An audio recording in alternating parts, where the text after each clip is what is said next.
I love airplanes and aviation, and if you know me, you're well aware of that. Airplanes are the fastest way of travel and transportation. I'm saving up money for lessons to get a PPL, and when I get one, I want to get a plane. Probably something small, like a Cessna 150 or Piper PA-28 Cherokee. Maybe if I save up enough when I'm older, or if I get a well-paying job, I can get something like a Learjet Challenger or even Global. That's enough yip-yapping for me. It's time to get start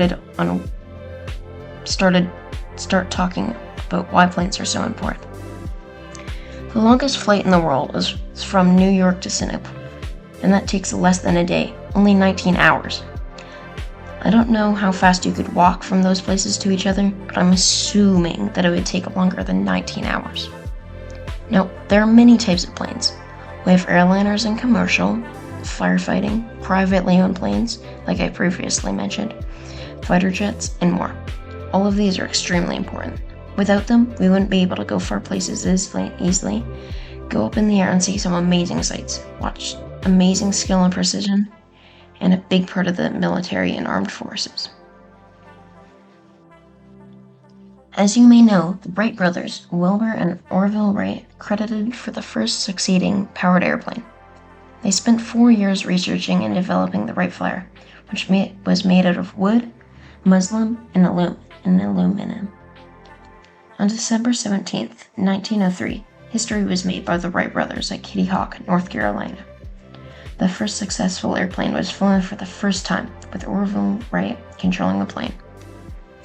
It was small for today's planes, at only 12.3 meters for the wingspan, 6.4 meters for the length, the height at 2.8 meters, and the weight when empty is 274 kilograms, and the gross is 341 kilograms. The widest plane in the world stretches as wide as 385 feet, with that title being awarded to the Strato Launch Rock, being even wider than a football field. The first transatlantic flight was in 1927 by Charles Lindbergh, and that was non-stop. The first jet engine was invented in 1930 by British inventor Frank Whittle. Without it, we wouldn't be able to have all the modern planes we have now. The first jet-propelled aircraft to fly was in 1939 by Germany's Heinkel 178.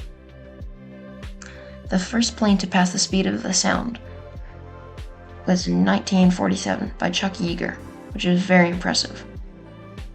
The first supersonic flight was in 1969 by the Soviet Tu-144 and Anglo-French Concorde. The Concorde retired in 2003, 100 years after the first plane. The current largest passenger aircraft built was built in 2007, and it is the Airbus A380 with 2 floors. I was very lucky to fly in 2 British Airways A380 flights and get private tours. This is also my favorite plane. The first electric flight was in 2019 in our very own Richmond. It was a 6-seater float plane. Present day. After only 121 years of the first flight, we have so much happening all the time when it comes to airplanes, and we've come so far. I'm so curious about what is next in the future of air travel.